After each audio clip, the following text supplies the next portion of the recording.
5 years ago, the birth of a child made me Isabel Hayes's husband. In name, at least. For all 5 of those years, she treated me and our son like we were invisible. Her coldness was absolute. 3 days ago, our child died in a car accident. She and the love of her life, Ethan, were off in the Swiss Alps, fulfilling a promise they'd made to each other when they were young. On the 3rd day after Alex died, Isabel still hadn't shown up. At the funeral home, people came and went, each face a mask of sorrow and sympathy. But I knew it was all an act. I was standing in the dining hall, pouring a glass of water, when I heard men laughing behind me. The kid's been dead for days, and his mom still hasn't come back? You don't know? Know what? His voice dropped to a whisper. Isabel went to the Alps with Ethan. There's no signal up in those mountains. The Hayes family has been calling her nonstop, but she hasn't picked up once. Maybe she's not picking up on purpose. The man speaking chuckled. Everyone knows he only married her because of that one night. If it weren't for him, she would have been with Ethan ages ago. The buzz of their voices, the weight of my grief, it was too much. I collapsed right there in the hall. Someone gave me a pill, and I woke up to a cacophony of noise. My head was splitting. I rolled over and buried my face in the pillow, trying to escape it all. A damp, salty smell filled my nostrils. It was my own tears, soaking the fabric. I'd cried enough to drench a pillow, and still Isabel wasn't back. The chatter died down as a set of light footsteps approached. I thought I heard someone say, "Isabel, you're finally back." Isabel? No way. She was in the Alps with Ethan. Why would she come back? Even if she wanted to, would he let her? He had deliberately booked their flight for Alex's birthday. That night, Alex had sat with his head down, watching the candles on his cake burn almost to nothing, the flickering light illuminating the disappointment on his small, round face.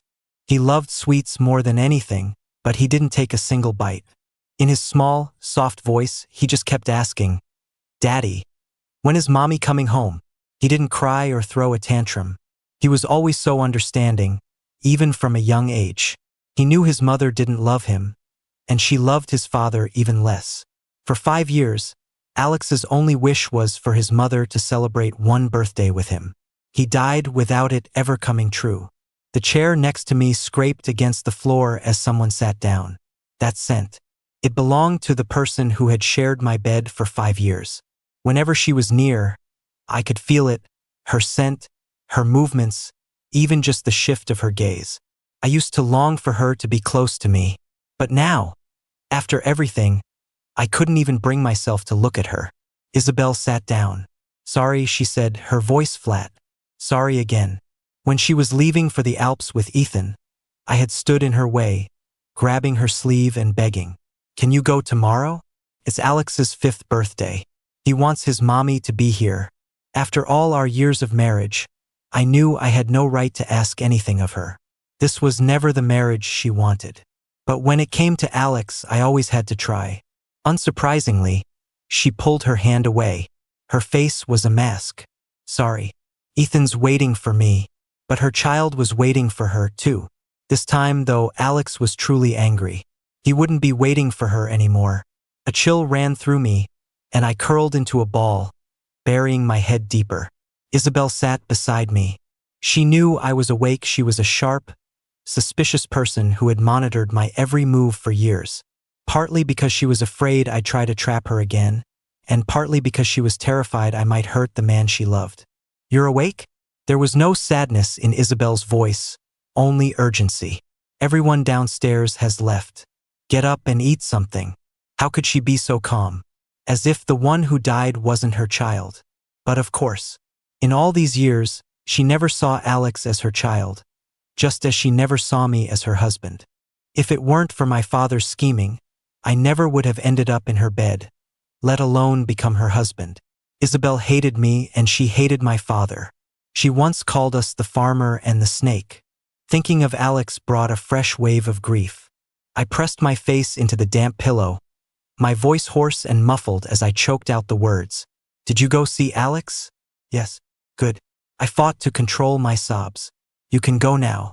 Her voice was as cool and clear as ever, utterly detached. I didn't get any calls. The reception was gone once we got into the mountains. Really? Really? Was that for emphasis or to absolve herself? Whatever it was, I didn't care anymore. Okay. Please leave.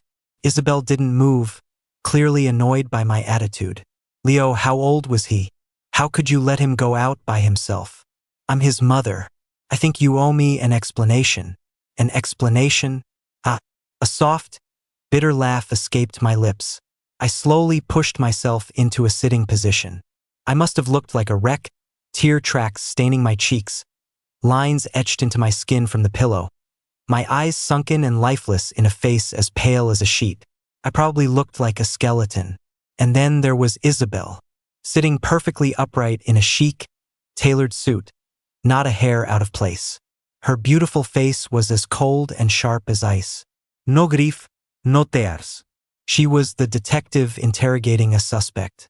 And I, the father, was the criminal. What are you laughing at? Isabel asked, her brow furrowed. I'm laughing at you. I leaned back against the headboard, feeling as fragile as paper, ready to tear at any moment, but my edges were still sharp. Do you know where Alex was going when he went out? Isabel watched me, waiting.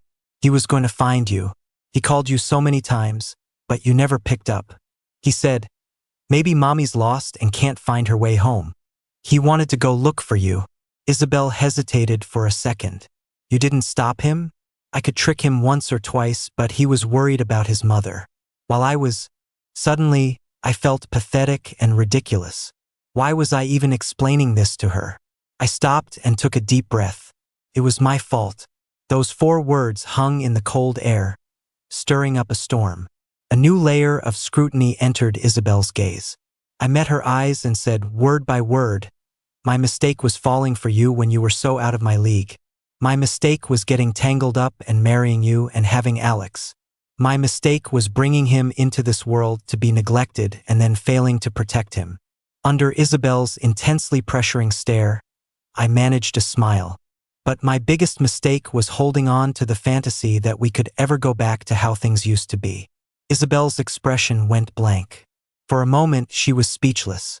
The slap came out of nowhere. Neither of us had time to react. The man stormed in from the doorway, his voice thick with tears and rage. After he hit me, he grabbed me by the shoulders. You couldn't even watch one child. What kind of father are you? It was Isabel's uncle. He was arrogant, condescending, and had never liked me or Alex. He'd pushed Alex before, fed him rotten fruit, and whispered in his ear that his mother hated him. This whole dramatic display of grief was just a show for Isabel.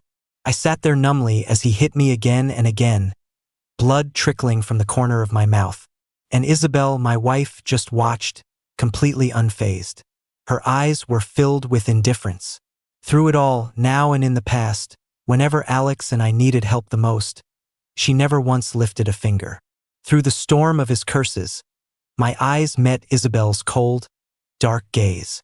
There was a time when I could scrape my knee and she'd fuss over me, her brow furrowed, asking again and again if it hurt. How times had changed. Now I could be beaten right in front of her, and she could watch without a flicker of emotion. All these years, my feelings for Isabel had journeyed from a teenager's first crush to a cautious, obsessive love in the face of her hot and cold treatment. It all culminated in a scheme that forced her to marry me. I used to love her, hope for her, and feel guilty toward her. Now, the string that had been pulled taut for days finally snapped. I shot up, grabbed the uncle's arm, and slapped him right back.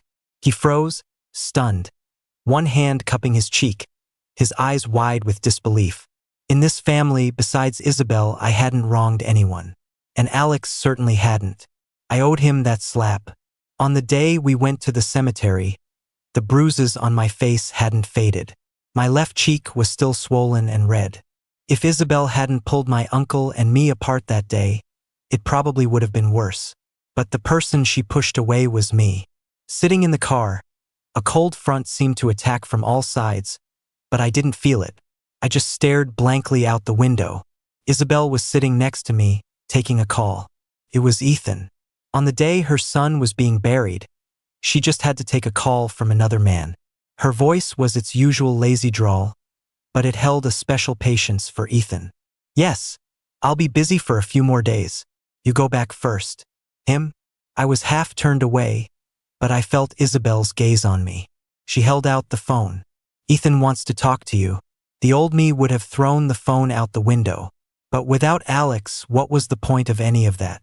To Isabel's surprise, I smiled, took the phone, and held it to my ear. Her warmth still lingered on the screen. I used to crave everything about her. Her scent, her voice, her touch. I wanted to be close to all of it. Now, just the faint trace of it made me sick. Ethan's smooth, magnetic voice came through the receiver, as confident and amused as ever. Leo, you doing okay? I didn't say anything. The pressure from the woman beside me was suffocating. Felt like if I said one harsh word to Ethan, she'd throw me out of the car. It wasn't like she hadn't done it before. One snowy winter night, I had called Ethan in front of her, warning him to stop trying to destroy someone else's family. She flew into a rage, smashed her phone, and kicked me out. I walked for 2 hours in the blizzard that night and ran a fever for a week. She never came to see me once. It was Alex who stayed by my bedside, his tiny hand on my forehead, calling Daddy over and over. I survived for Alex. If I were gone, how would that child make it in the Hayes family? But now he was gone, and I felt the life being drained out of me, bit by bit. I had lost the will to live. On the phone, Ethan repeated his question. Leo, you've lost your kid. You doing okay? His voice was low and deep, so Isabel couldn't hear. You must not be. You've lost your bargaining chip. Alex, he was my bargaining chip to marry Isabel. Without him, what was the point of me staying with the Hayes family?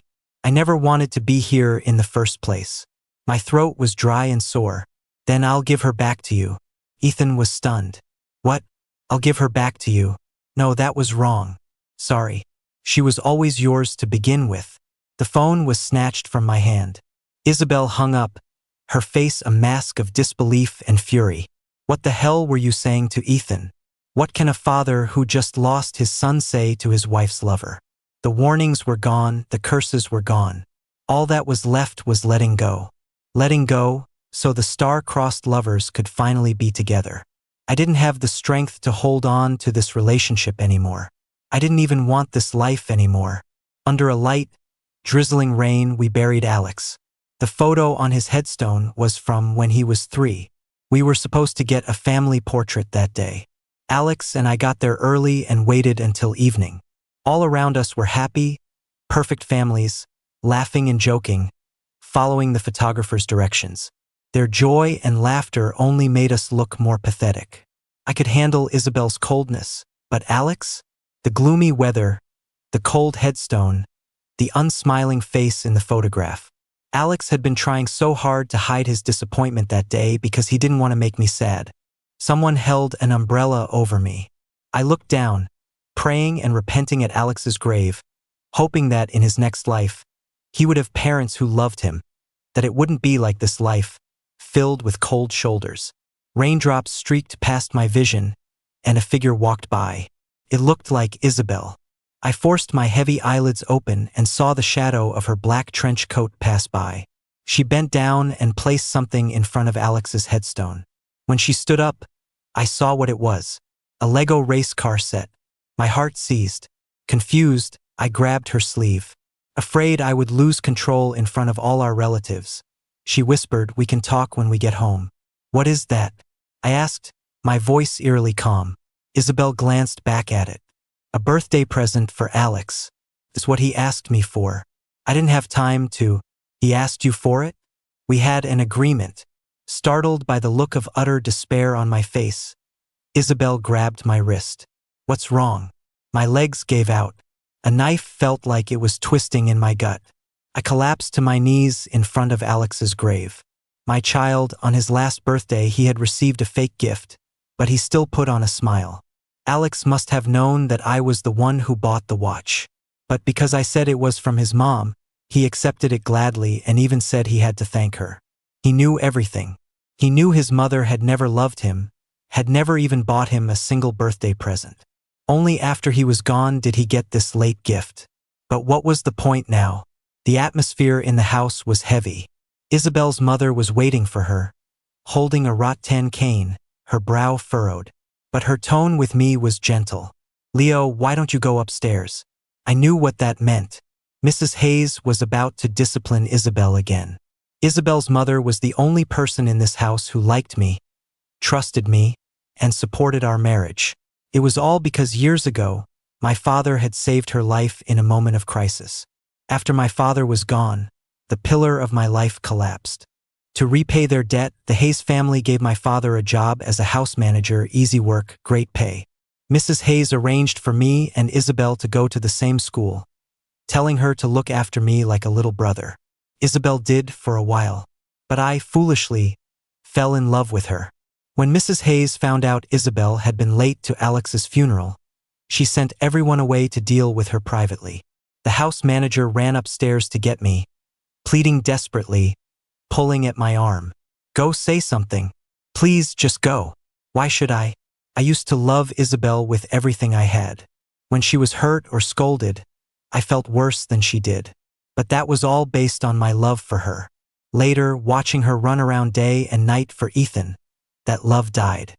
Guilt and self-blame consumed me. So many times I wanted to take Alex and leave. And so many times, Mrs. Hayes would look at me with her world-weary eyes and beg me to stay, for Alex's sake, for my father's dying wish. I never should have agreed. Shedding my identity as the Hayes family son-in-law, I was dressed in my plainest clothes. My suitcase was empty of my own things, it held only what belonged to Alex. Once I confirmed I wasn't taking anything that wasn't mine, I felt a weight lift from my chest. I could finally breathe.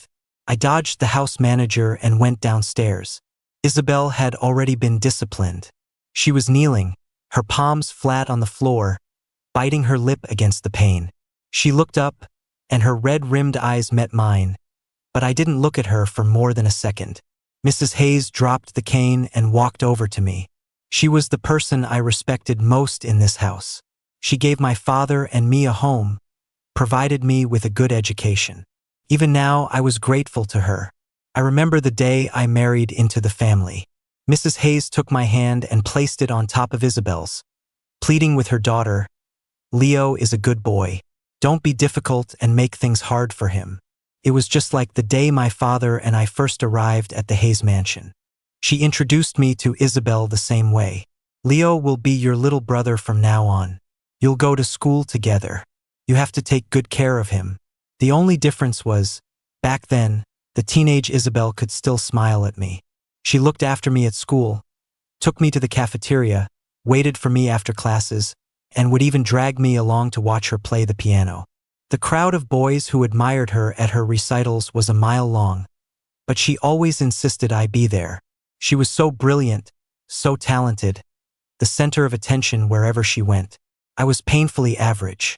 I always kept my head down when I was with her, dressed in plain clothes with a boring haircut, wearing the same school uniform until it fell apart. I was too shy to even look her in the eye when we talked.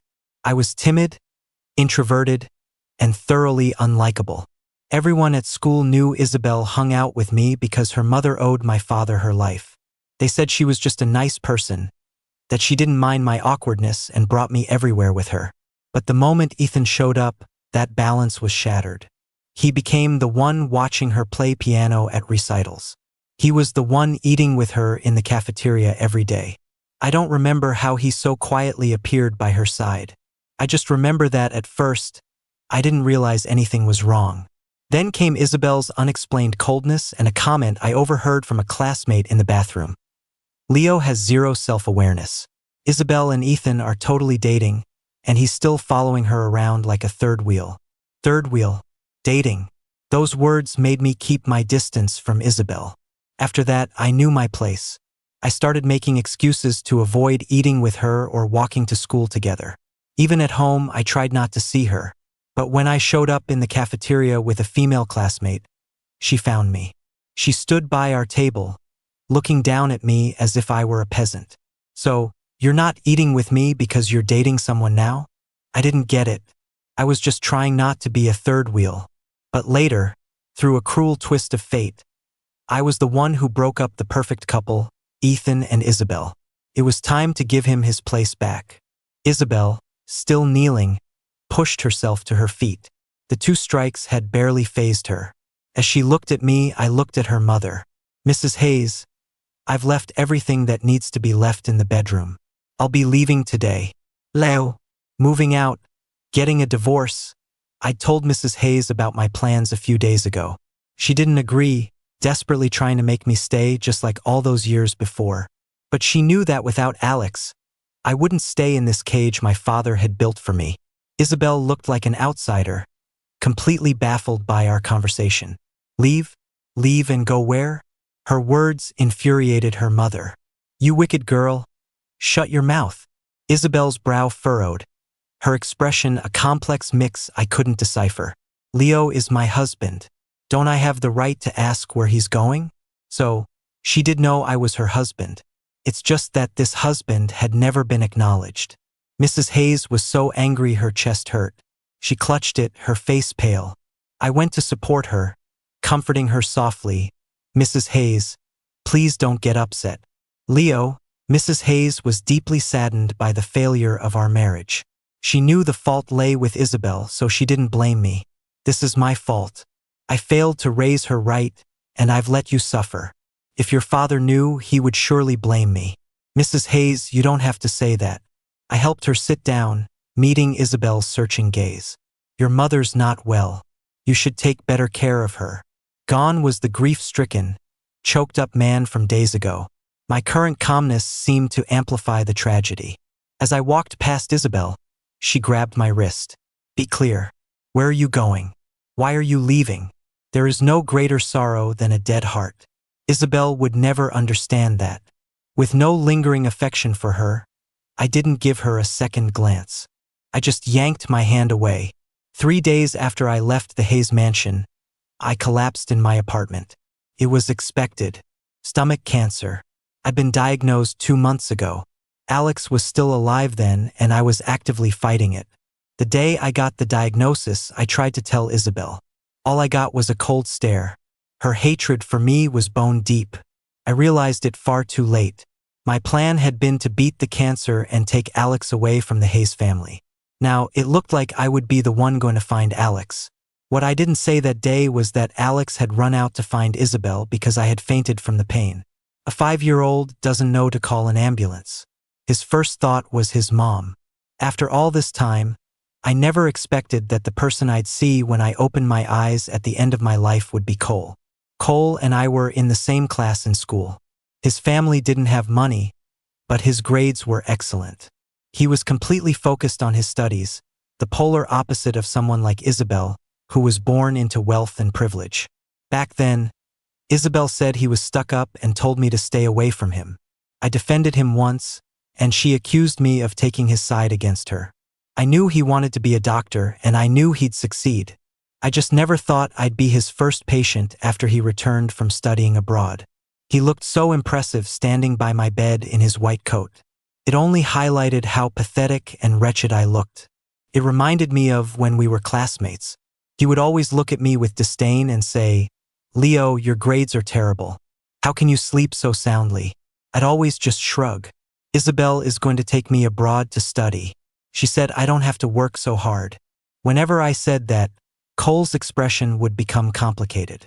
Looking back now, I finally understand what he was thinking. Relying on someone who doesn't love you always ends in misery. And here I am, living proof. But regardless, Dr. Cole saved my life.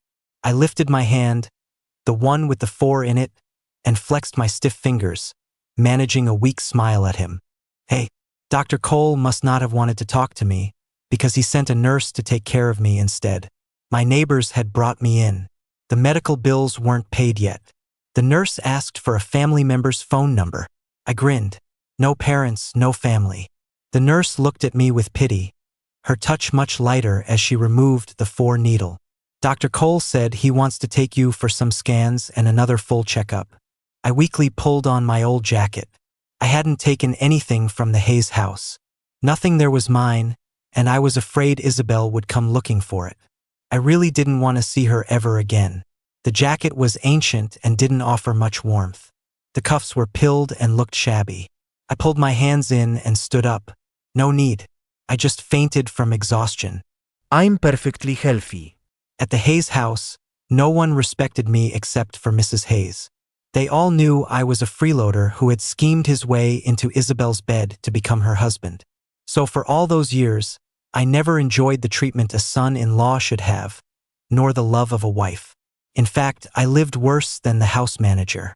My mind and body had become ironclad. The nurse looked skeptical. After all, my complexion was no better than the critical patient in the next room. Of course, I was a terminal stomach cancer patient. But that was a secret. When Alex was alive, he needed me to protect him. I secretly went to countless hospitals, searching for treatment options, enduring pain that had me rolling on the floor and vomiting endlessly. I took the bill to the front desk and paid. Clutching my stomach, I stumbled out of the line. My vision was blurry and unfocused. For a moment, I thought I saw Isabel. She was wearing the coat I had bought her, held in the arms of another man. At that moment, I wished my vision would blur even more, so I wouldn't see that the scarf around Ethan's neck was the one I had hand-knitted for Isabel. After I gave it to her, I asked her about it so many times. Where was the scarf? She always just said she forgot it. Turns out she gave it to Ethan. She could have just thrown it away, but instead, she chose to humiliate me in a different way. I wasn't surprised. In fact, I felt a profound sense of calm.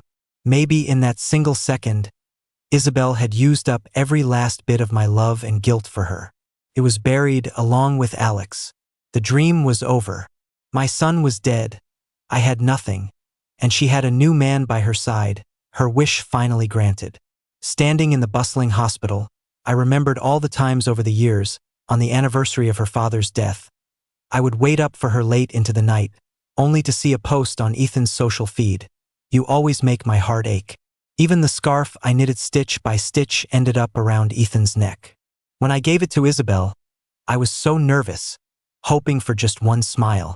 But I got nothing. She just took it and said, "Don't waste your time on this stuff again." She wanted to tell me that no matter how hard I tried, it was useless. But I was just trying to make up for things, to be a good husband. And at that moment, the person standing beside me, tugging on my shirt and comforting me, was Alex.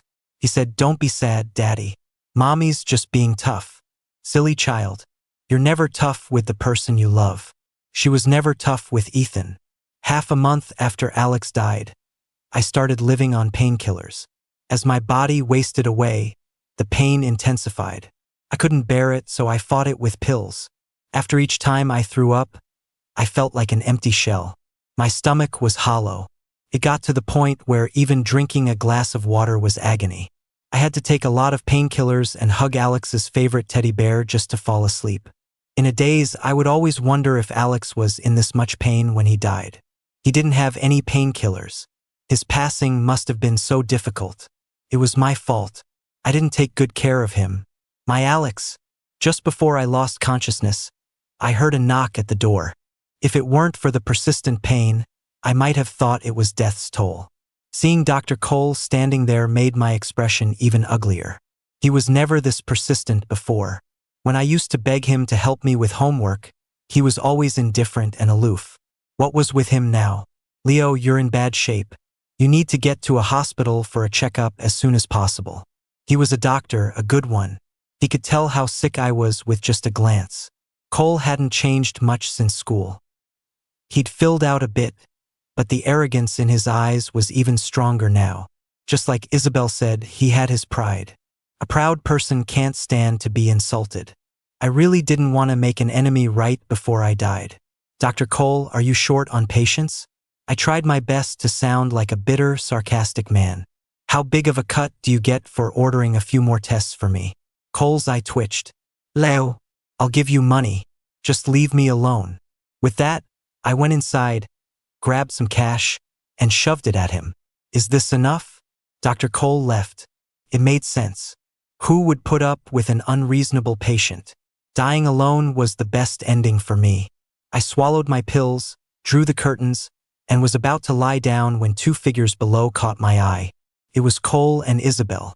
How did she find me here? Shouldn't she be with Ethan right now? They were arguing. It looked like it was about to get physical. Forgetting my own discomfort, I rushed downstairs and, without thinking, stood between them. I suppressed the acidic burn in my throat and weakly looked up. "What are you doing here?" Isabel was the same as always, standing in the evening wind, the hem of her trench coat swaying gently. The moonlight cast a cool, distant glow on her perfect features. The way she looked at Cole was aggressive and hostile, just like in school. Then she turned to me. "Leo, don't you have your own hands? Do you need someone else to help you?" She wouldn't let other men get close to me, yet she could save all her tenderness for Ethan. In the past, because I loved her, I pushed so many people away. But now I just wanted to do as I pleased. I shielded Cole behind me, turned, and tugged on his sleeve, urging him to leave. He and Isabel were locked in a silent standoff, the air crackling with tension. If it weren't for my pleading, he wouldn't have left. Seeing this, another icy storm gathered on Isabel's face. She sneered, giving up the good life at home to come squat in a place like this. The good life? So, being ignored by my wife, despised by everyone, and losing my child, that was the good life in Isabel's eyes. I could understand her hating me and humiliating me after we got married. After all, I ruined her fairy tale ending with Ethan. But I was dying now. She shouldn't have come. I don't want that good life anymore. You can leave it for Ethan. I wish you two a long and happy life together with many children. I said it calmly, without a trace of hysteria or breakdown. Just like the day I left the Hayes mansion, it was as simple as saying, "I won't be here for the next meal." A flicker of shock crossed Isabel's eyes. After all this time, she probably thought the divorce was just an impulse driven by grief over Alex. After all, I had threatened to leave before, but it always came to nothing. Her suspicion was understandable. "Leo, are you sure about this?" This was the most certain I'd ever been. "It wouldn't change. Me leaving, isn't that what you've wanted all these years?" A moment of silence. Isabel nodded, a mocking smile on her lips. "You said it. Don't come crying to me when you regret it." Watching her walk away, I couldn't help but ask myself, do I even have a future? That night, I saw Ethan's new post on his social feed. Finally made it official. The picture was of a new ring on his finger. The cancer cells were spreading through my body. I had no idea how far they'd gone. I faced it with a smile, almost looking forward to death. After all, that would be the day I could see Alex again. I hadn't seen him in over half a month, and I missed him terribly. But it had been many days since I'd seen Isabel, and I hadn't thought of her once. In the past, I doted on her, taking care of her every need. When she traveled for work, I packed her bags, managed the house, and dealt with family and friends. When she came home drunk from a networking event, I changed her clothes and fed her hangover soup. We shared a bed, but she would stay up late, calling Ethan to tell him she was safe. I ran myself ragged for her, but the man by her side was always Ethan. When she was away on business, she wouldn't even answer my calls. The few times she did, it was Ethan who picked up. Ethan naturally became the person beside Isabel. He would tell me with a smirk, "Isabel's asleep. No wonder she can't stand you. Do you do anything besides bother her?" I would tell him, "Just take good care of her." "Do you think I need you to tell me that? Do you really see yourself as her husband? If you hadn't set her up, do you really think you could have married her?" At that moment, I was speechless. Without all of that, life was much simpler. To keep myself going, I went back to the hospital. Not for treatment, but just to get some medicine to last until Christmas. Alex loved Christmas. If I went to see him on that day, he would be so happy. Walking through the crowded halls, I must have looked far from healthy. Even bundled in a thick coat and scarf, my wrists were skeletal inside the empty sleeves. After getting my prescription, Dr. Cole chased me out of the hospital. I turned to look at him. He walked over, his brow furrowed, his eyes glued to my face. I pulled my scarf up, afraid he'd see through me. After all, besides the terminally ill, no one loses so much weight so quickly. It was a sick kind of thin. "Leo." Cole looked like he was about to say something, but it turned into a sigh. Where are you going now? My voice was muffled by the scarf. The bus station. I'll give you a ride. For some reason, my eyes started to burn. I wanted to refuse, but Cole was already walking ahead. This road in front of the hospital was traveled by so many people every day. I wasn't the only one who was terminally ill and all alone. I remembered, before Ethan came along, Isabel would sometimes run up and snatch my soda, drinking from the same can, then lean over and kiss my cheek with a smile. Drink less cold stuff. This one's mine. But that was so long ago, I'd almost forgotten we ever had such a good memory. Everyone could see the chemistry between us. At first, Isabel didn't say anything to deny it. I found her one day, walking behind her. The setting sun stretched her shadow long across the ground. Under the sycamore trees, her eyes were full of emotion. I asked her, "Why don't you explain?" She asked back, "Explain what?" In the sweltering heat, Isabel blinked, about to say something, but the driver pulled up to take us home. When we got back, she went to her mother's study and stayed inside for a long time. After that, Isabel suddenly grew cold. She stopped taking me out to eat, let alone picking me up from school. I tried to talk to her a few times, but she would just say coldly, "Stop bothering me." I didn't know what had happened. I tried everything to please her, but it was all useless. Then Ethan appeared. She never drank my soda again, let alone kissed me. She grew more and more distant. When a friend asked her, "Aren't you with Leo? What's going on with you and Ethan?" She frowned, clearly annoyed. I only see Leo as a brother. If it weren't for his father, he wouldn't even be that. No wonder that one time on my birthday, when I called her, her expression suddenly soured. She warned me in an icy tone, "Leo, you live here because of your father, for no other reason. Don't go around telling people lies about our relationship. Before you open your mouth, ask yourself if you're even worthy." Those cold words broke my heart. A few days later, my father also told me not to get any ideas about climbing the social ladder. We were just living under the Hayes' roof, and we had to be careful.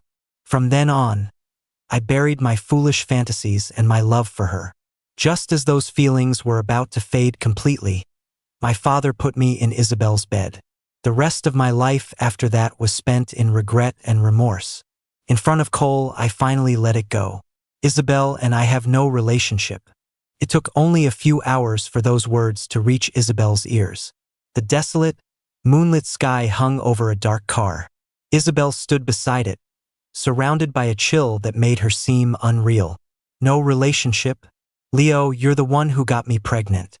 So she remembered we had a child. Cole must have told her what I said. I didn't have the energy to figure it out. I just smiled. The child's gone. So isn't it true we have no relationship anymore? Isabel was momentarily choked up. A cigarette burned down to her fingertips. Just before it seared her skin, she said, her voice full of emotion, "Leo, we can have another child."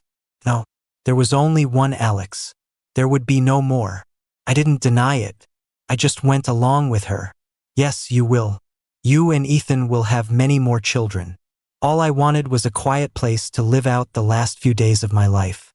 I turned to leave, but Isabel got angry, grabbing my arm with a death grip. A ripple of emotion finally crossed her impassive face. "Did you forget? You're still my husband." Not for long. The wind rushed down my throat, bringing with it a metallic sweetness. Isabel looked at me searchingly, as if trying to tell if I was lying. A moment later, she had her answer.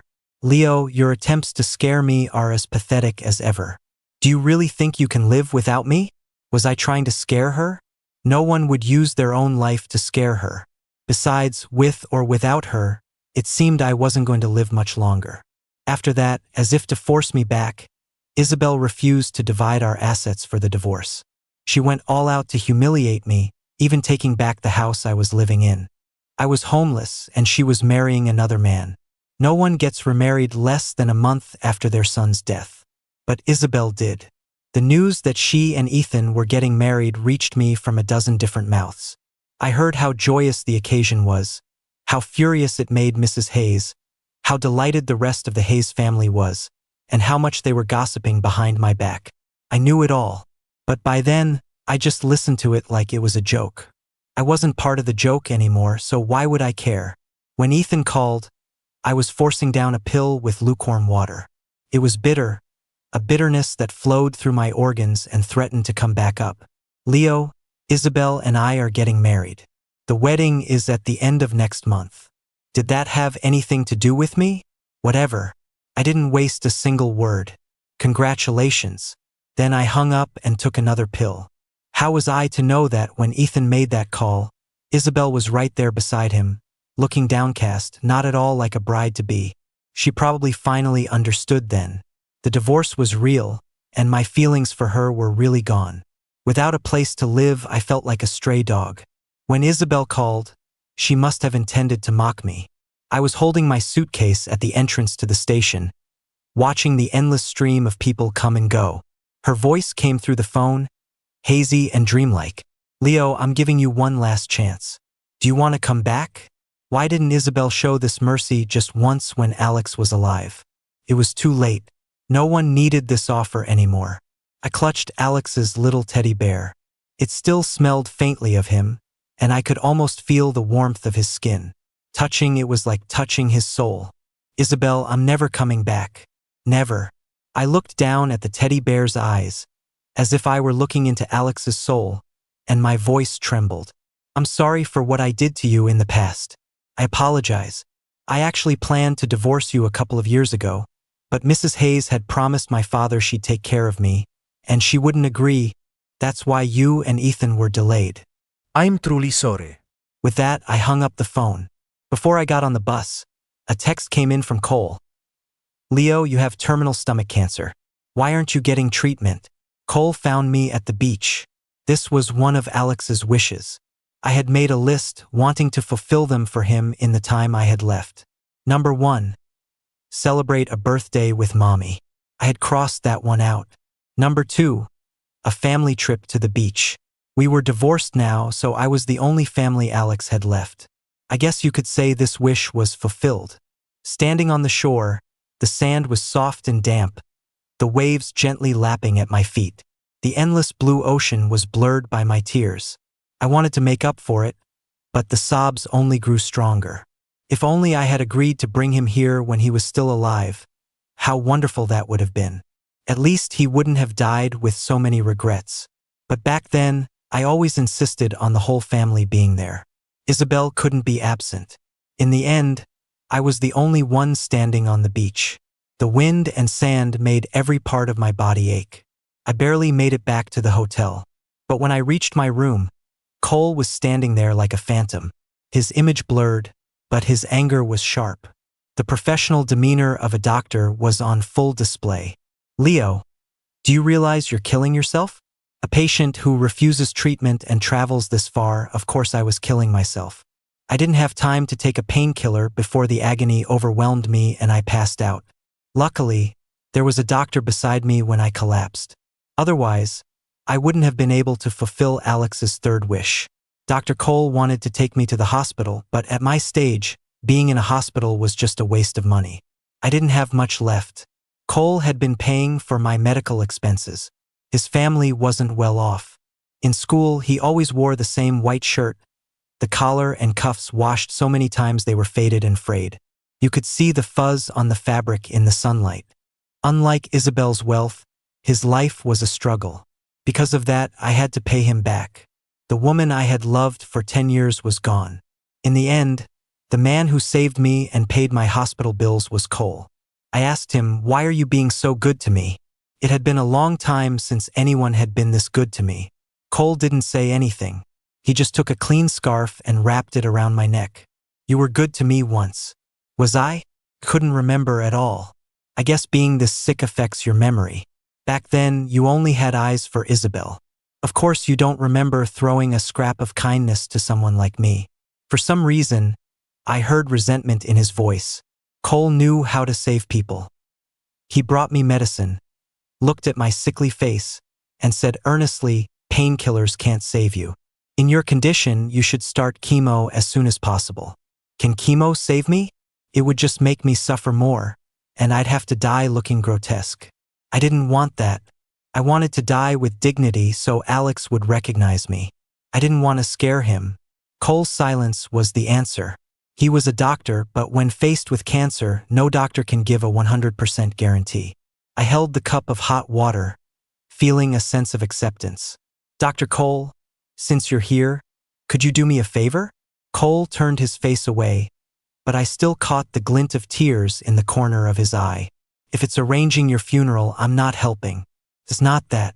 How could I burden someone so decent with something so grim? Could you take a picture of me and burn it for me after I die? The restaurant's patio overlooked a magnificent, sprawling view of the ocean. I stood there in clean clothes, but my fragile body couldn't stand in the wind for long. Cole took pictures of me with the sea as a backdrop. I wanted to show them to Alex, to tell him that Daddy had fulfilled his wish. I leaned against the railing, offering my first genuine smile in days. Cole did his best to take a good picture to make me look nice, but a sick person can't look nice. As I strained to lift the corners of my mouth, trying to leave behind one last good photo, someone appeared behind Cole and snatched the phone from his hand. She scrolled through the photos, each one a picture of me by the sea, taken by Cole. The peaceful moment shattered. My pictures were deleted, one by one. In the hazy light, I saw Isabel's knuckles turn white as she gripped the phone, her jaw tight. Leo, do you know how long I've been looking for you? Cole took a step forward, probably about to explain my illness. I stopped him, propping myself up. I haven't had a chance to congratulate you on your wedding. I looked past her. Mr. Thompson? I called to Ethan, who was standing behind the door. The four of us eating at the same table. The last time this happened was back in school. All these years later, Ethan hadn't changed a bit. He was still the most talkative one at the table. He put some food on my plate, completely oblivious to how absurd this whole situation was. Leo, it's only been a few days. How did you get so thin? It wasn't just that I was thin. There was no color in my lips or face. His comment made Isabel look over at me. Her expression looked like she was in pain, but that must have been my imagination. Why would she feel pain for me? Back in school, I followed her around like a puppy. After we got married, no matter how she ignored me and Alex, I still treated her as my wife. I'd wait for her until dawn, make her hangover soup, clean her up. When she was sick, I stayed up all night taking care of her. But that Leo died with Alex. He was long gone. Ethan chuckled nervously, placing his hand over Isabel's. See, Isabel? I told you Leo would be fine. Look at you worrying for nothing. Isabel pulled her hand away. It was only then that I noticed the ring on Ethan's hand was gone. The one Isabel was wearing was our wedding ring. What was that supposed to mean? For all our years of marriage, I was the only one who wore that ring. Just like our marriage, it was always a one-man show. Now that I was done performing, now that I had quit, Isabel put the ring back on. The irony was suffocating. Leo, I remember you used to love spicy food, Ethan said, placing a piece of grilled lamb in my bowl. The strong, spicy aroma irritated my throat. Cole pushed the plate away. The past is the past. What he used to like, he might not like now. Stomach cancer. Eating spicy food was a death sentence. A flash of awkwardness and panic crossed Ethan's face. Then Isabel pushed the lamb back in front of me. Things I didn't like. She always forced me to swallow them. I doubt one bite will kill you. Will you be satisfied if I eat it? I picked up my chopsticks like a man condemned, my eyes turning red. I used to love her. Then I lived with her out of guilt. Now I had nothing left, and she wanted to push me over the edge. Without waiting for her answer, I ate the piece of meat under her stunned gaze. As I chewed and swallowed, Cole suddenly snatched the chopsticks from my hand. Leo, why are doctors so dramatic? It wasn't poison. It wouldn't kill me. I didn't want to die yet. I just wanted to get away from Isabel. It was so strange. When we were married, I longed to see her, but she'd stay out all night. Now that we were divorced, she was always showing up. But what did I need her for anymore? A sharp pain suddenly stabbed through me. I covered my mouth, my face turning white. Cole shot to his feet, blurting out, "And you call yourself his wife? He has stomach." He cut himself off. I gripped his hand tightly. Isabel was confused. Stomach what? A stomach bug. The words had barely left my mouth when I started coughing.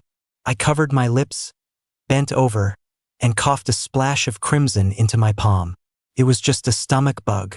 Why would I be coughing up blood? After we came back from the beach, Isabel started showing up more and more frequently, and my health deteriorated just as fast. She tried to drag me to the hospital. I shook her hand off. Can you just stop bothering me? My resolve seemed to rattle her. Leo, you never told me you had stomach problems. My throat was raw. My voice was like a rusty saw cutting through old wood, tearing open the distance between us. It's just a stomach bug. You should be worrying about Ethan. You're not afraid I'll actually marry him? Isabel's hand was a vice on my wrist, her warmth seeping into me. Without Alex, what do I need the title of Hayes family son-in-law for? Right now, all I want is to wish you and him a house full of children. Isabel might have many more children in the future, but she would never have Alex again. That was her first child, a debt she could never repay. After Alex died, Isabel rarely showed her grief. But now, she stood before me, looking so tragic, and said with genuine feeling, Leo, in your heart, who's more important, the child or me? Alex is more important. I pressed my lips together, swallowing the pain and bitterness. If it weren't for Alex, our marriage wouldn't have lasted this long. In an instant, something in Isabel's eyes shattered. I pushed her away, went upstairs, locked the door, and swallowed a handful of painkillers. But before the medicine could kick in, the searing pain in my abdomen triggered a cascade of failures in my other organs. It felt like a giant hand was roaming inside my body, clawing and tearing at everything. It was torture. I rushed to the bathroom and threw up. In the toilet, I saw a splash of red blood. As I closed the window, I looked down and saw Isabel was still standing there, a statue in the wind and darkness. Exhausted, I collapsed onto the bed. I don't know how much time passed before my phone rang again. It was Isabel. She sounded drunk, slurring her words. I could only make out one sentence. Leo, I miss Alex.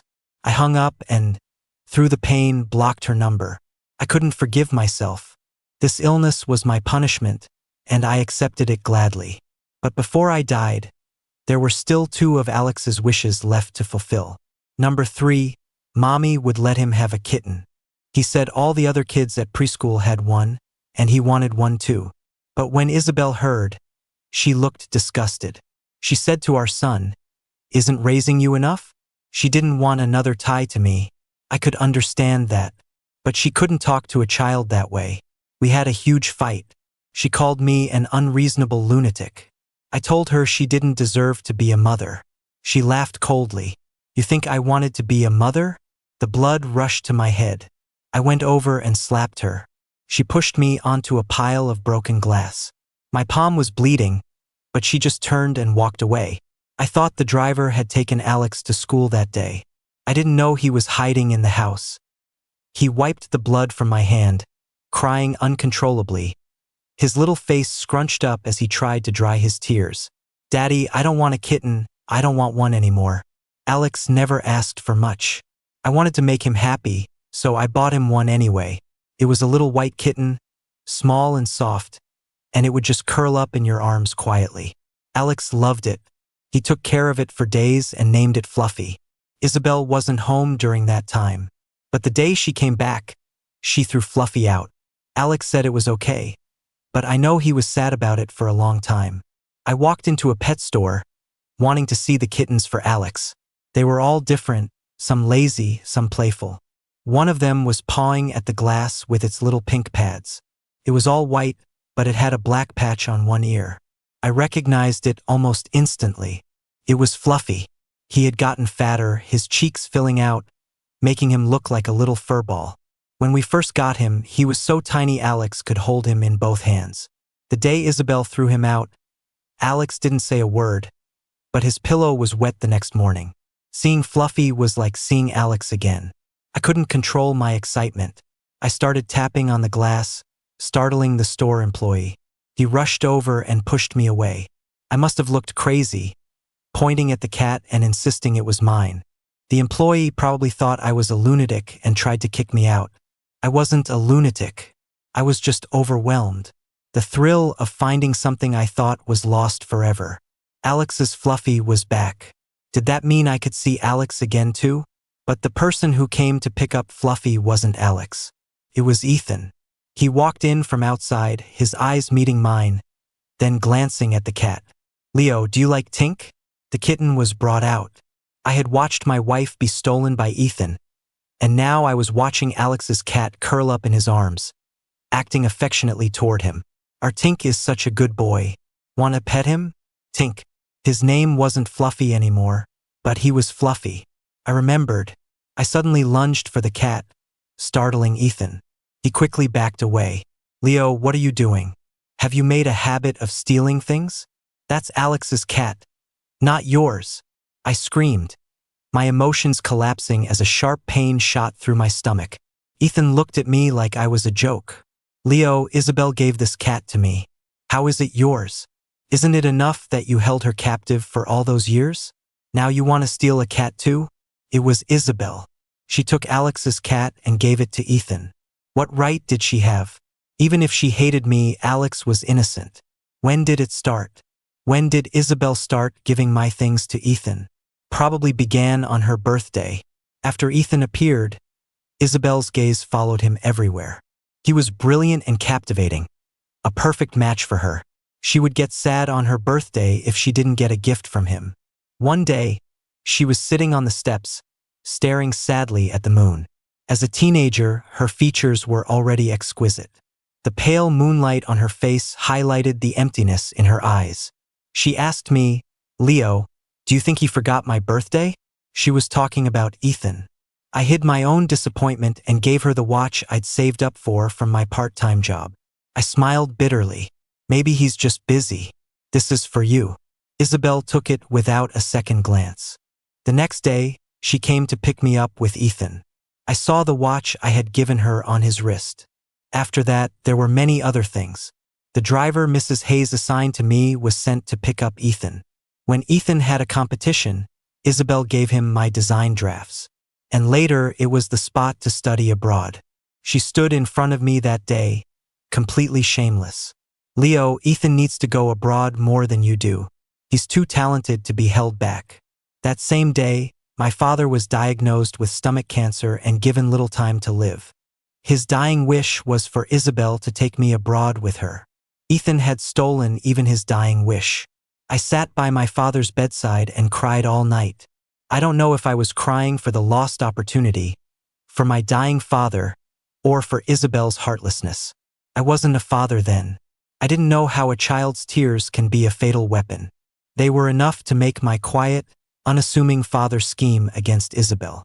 The night before Isabel and Ethan were supposed to leave, she and I ended up in the same bed. I understood my father's intentions. He was afraid Isabel would marry Ethan, that I would have no place in the Hayes family, that I would be all alone after he was gone. If I had known there was something in that drink, I never would have drunk it. But Isabel didn't believe me. In the hotel room, she wrapped her hands around my neck, demanding to know what I thought I was doing. I told her I didn't know anything about it. She laughed, a chilling, triumphant laugh. The pressure on my throat tightened. Her words were a knife, tearing open my chest. "You're just like your father. Born vampires." Those were the last few days of my father's life. I went to him with bruises on my face. I accused him, blamed him. I asked him directly, "What is your relationship with Mrs. Hayes?" His face went pale. White vapor clouded his oxygen mask. His voice was hoarse and heavy. "Who told you that?" "Isabel." I was crying again. She said, "What the father couldn't have, the son would get instead." My father shook his head weakly. I sobbed. "Dad, what do I do now?" That was the last thing I ever said to him, the last time I ever saw him. In my dreams, I knelt at his grave and told him I was sorry. The only response was a pair of soft, warm, child-scented hands. It was Alex, but in the blink of an eye, his hands turned cold, his body stiff. I held him and wailed, screaming helplessly, "Somebody, can anyone save my child?" No one could save him. I watched him take his last breath in my arms. In my dream, the tears streamed down my face. I found out later that my father and Mrs. Hayes almost got together. But then he got sick, and he found out about my feelings for Isabel and wanted to make it happen for us. But by then, Isabel had Ethan. He took the blame for me. He was willing to be a villain just once before he died to ensure I had a comfortable future. But I let him down. I didn't keep my status as the Hayes family son-in-law, I didn't protect my own child, and I ended up with the same disease he had. Waiting is so long. It was always like this here, waiting day after day for Isabel to come home. But this time, after only half an hour, I was already exhausted. Life felt like it was slipping away. At this rate, I didn't know if I would make it to Christmas. Alex always loved Christmas. This year's Christmas present would be Fluffy. For Fluffy, I came here myself to see Isabel one more time. When she arrived, I was waiting downstairs in the old mansion, my face as white as a sheet. She walked over, frowning, her voice surprisingly gentle. "Why aren't you resting in your room? You look terrible. Is your stomach still bothering you?" It wasn't a stomach bug. It was cancer. It wasn't going to get better. I dodged the hand she reached out to touch my forehead. "No need. I came to ask you, did you give Fluffy to Ethan?" "Who's Fluffy?" She didn't even know the name of Alex's cat. She just gave it to Ethan and let him rename it Tink. I couldn't laugh, and I couldn't cry. All I could do was face it calmly. Alex's cat. It was his. Isabel's expression was complicated. She reached out and gently touched my face, the apology in her eyes undeniable. "Let's go upstairs first. We can talk about the cat another time." What other time did I have? I just want Alex's cat. My voice rose uncontrollably. As my anger flared, I felt a cough rising. I bent over, my face flushed, coughing until my vision swam. Isabel patted my back to help me catch my breath. I pushed her hand away, my expression desperate. "Don't worry, I'll call him right now." She took out her phone, then glanced at the empty coffee table and yelled, "Can't someone bring a glass of water? Is everyone dead?" It was a rare sight, her actually caring if I had water to drink. She made the call nearby. I waited for her answer. She walked back over, her tone firm. "I'll get Fluffy back for you. Can you wait for me here?" Seizing the opportunity, I brought up my other reason for being here. "Can you give me my share of the money from the divorce? I really need it right now. I had to pay Cole back. He wasn't rich and he'd spent so much on me these past few days. I had to repay him. There was nothing better than leaving this world without any debts." "Are you here to ask me for the cat or for money?" I said both. Her expression immediately became complicated. She dragged her tired body over to the nightstand, took a card from her wallet, and handed it to me. The pin is Alex's birthday. So she did remember Alex's birthday. She remembered the date, but she was never there. I took the card, but she didn't let go. "I'm giving you the money, but it's not a divorce settlement." Isabel continued, her voice solemn. "Leo, wait for me to come back. I'll go get Alex's cat. We can start over. I've redecorated Alex's room. We can celebrate his next birthday together. Okay? But I wouldn't live to see Alex's next birthday. Why couldn't she have agreed to celebrate with him sooner? It was too late. Isabel was far too late. The wait felt like a lifetime. As the pain racked my body, I looked around the Hayes mansion and remembered the first time my father and I walked in here. Isabel was just a girl then. Later, we got married here. On our wedding night, I wore a suit and waited for something that never came. Then my father died. I cried in our marital bedroom, and she threw me out for being annoying. When I found out Isabel was pregnant, I was still lost in grief. It was discovered too late for an abortion. For months, she was filled with regret. But I refused. I raised Alex bit by bit, all by myself. I took him for his shots, gave him medicine, dressed him warmly, and lulled him to sleep. A single tear from him would break my heart, a single smile would erase all my troubles. Alex knew his mother didn't love him or me. To get a little more love for me, he would hurt himself, get sick on purpose, just so Isabel would come home to see us. But that wasn't what I wanted. All I wanted was for my Alex to be okay. I once told him gently that I didn't want him to hurt himself, that nothing was more important than him, and that lying was wrong. But Alex wouldn't listen. He was just a child. He just wanted his mommy and daddy to be together. Soon, Isabel figured it out, and that trick stopped working. Even when she heard the news of his death, she thought it was just another one of his pranks. In this house, I met Isabel, lost my father, had a child, and then lost that child. Maybe this really was the end. These memories flickered through my mind like a movie. Isabel came back in the early hours of the morning. She was holding a small, all-white cat. She touched its paw to my nose. "Leo, here's the Fluffy you wanted. I got him back for you." Was that Fluffy? I could barely see. I hesitated as I reached for the cat. I noticed its eyes were a different color. The patch on its ear was the same, and it was about the same size, but it was different. It was a gut feeling. "What's wrong?" Isabel asked. She let the cat lie in her arms and said, "Alex was so little. I always thought a pet might hurt him. Then you'd be upset, so I never agreed to let him have one." I lowered my hands. I wasn't going to take the cat. This wasn't Fluffy. Why was she trying to trick me with a fake Fluffy? If Alex knew, he would be upset with me. "Isabel, at this point, you don't need to lie to me. I had waited a lifetime in this place. In the end, I couldn't even get Alex's cat back." Isabel froze. "Lie about what? This isn't Fluffy." I was so calm, so certain. "Where is he?" She really had gone to get him from Ethan. Looking closer, I could see a faint handprint on her cheek, and her collar was wrinkled. They must have fought. She was frantic and exhausted when she returned, but she still tried to placate me with the cat. Fluffy fell from a building. It happened half an hour after Isabel called. Ethan was the one who did it, but no one could punish him. I was numb with pain and grief. "I have to go." "Where are you going?" Isabel let the cat slip from her arms, freeing her hands. She looked like she was begging, but what was she begging me for? Home. All the strength drained out of me. My vision went black and my legs gave out. As I fell, I was still mumbling 3 words. "To find Alex." But before I could find him, I passed out right in front of her. It was so loud. Who was knocking, calling my name?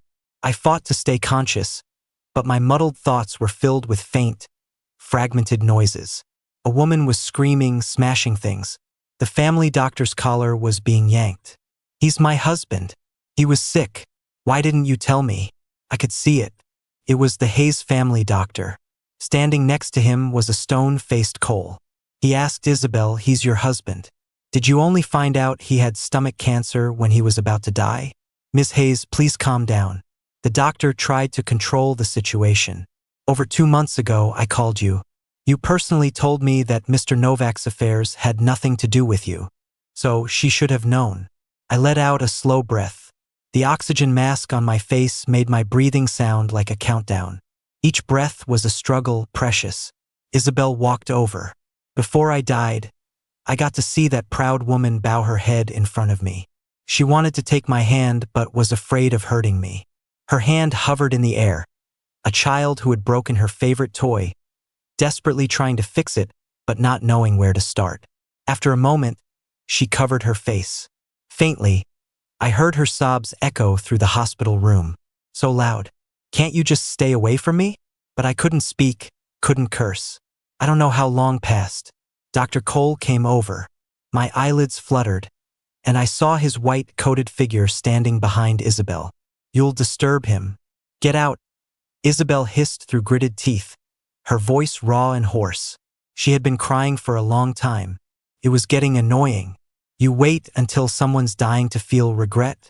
What were you doing before? He was your husband. In all these years, did you ever once care about him?" Cole's words were like needles. "You suspected us before you were married, and you still suspected us after. Have you ever considered that all he ever wanted was to be your husband? I feel sorry for Leo. I didn't know he was sick. Really, I didn't know. The hospital was full of critically ill patients. They couldn't eat, surviving on pills. Coughing up blood was the least of it. The gut-wrenching pain was something they endured hundreds of times a day. How would Isabel know about any of that? She just thought I was making a fuss over Alex's death. She thought I would come back. They argued by my bedside, completely ignoring the fact that I was a dying man. Isabel gently tucked my hand under the covers, her back to Cole. Aren't you a doctor? Can you save Leo? He stopped wanting to live a long time ago. No one can save him now. At this point, Cole was telling the truth. Isabel said, "Get out." The room fell silent. My body felt unreal. My hand was lifted and pressed against Isabel's cheek. She kissed my palm, her tears falling onto my skin. "Why didn't you tell me you were sick?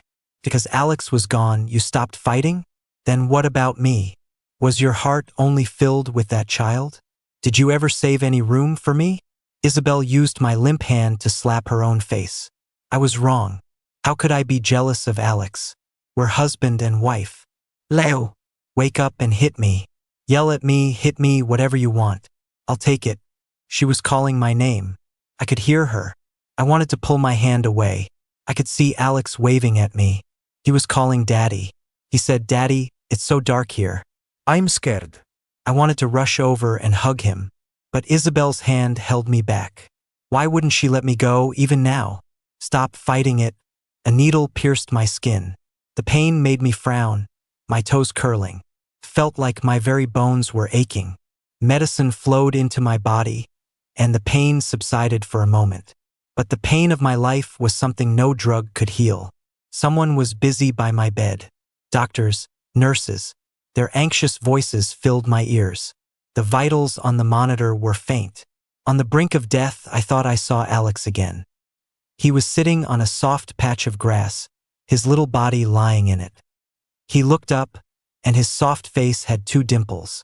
When he smiled, his eyebrows curved. He called me Daddy sweetly. I wanted to hug him, but someone else was calling my name. The scene distorted. Isabel's face appeared before me, calling my name. But I wanted to go with Alex. I wanted to say, "Stop.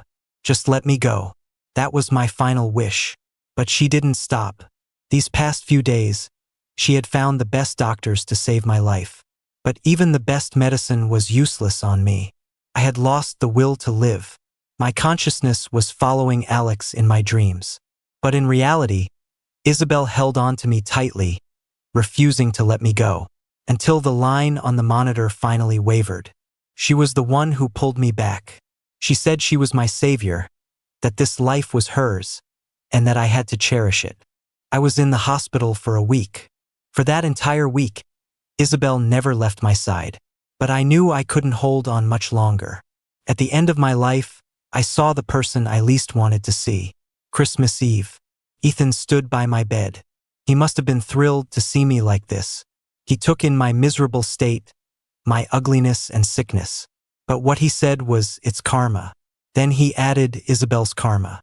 All these years, she played me, used me, made me fall head over heels for her, only to tell me in the end that she never loved me. She even wanted to take back the cat she gave me. Why? The voice was intermittent, each sentence dropping into the stagnant pool of my heart. So in the end, none of us got what we wanted. I forced my heavy eyelids open and saw Isabel walk in. She grabbed Ethan's arm and told him to get out. Ethan screamed, "You deserve this. Isabel, you deserve it." She did deserve it. And so did I. After Ethan left, Isabel exploded. She yelled at everyone, a helpless release of frustration. She tried to give me some water, but I wouldn't drink anything from her. A nurse had to do it. She watched from the side.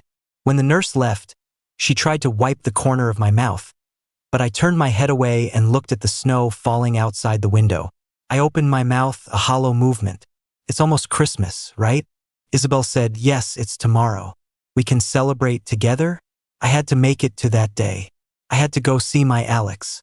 "Leo, I'm gonna get you better." Isabel forced my hand into hers. She wanted to smooth over the needle marks, but she couldn't. I should have known sooner. "You were so thin, you looked so pale. How did I not notice you were sick?" She didn't notice, but I had told her. I did. That day I had asked, "My stomach has been hurting a lot lately. What if it's something terminal?" Isabel had just put down her chopsticks. "Then don't die here. It's bad luck." Now it really was terminal. Didn't she find it unlucky anymore? Christmas night is always bustling and bright. The Christmas tree was beautiful, green and towering in the middle of the mall, covered in ornaments. Most passers-by would stop to take pictures. The colored lights twinkled, illuminating every smiling face. I sat in the car, bundled in heavy clothes, a hat pulled down over my eyebrows, only my eyes showing. Through the window, I watched the Christmas night. It was snowing. The snowflakes were white and pure, like Alex's eyes, smiling but also sad. It was here another time that I held Alex in the car.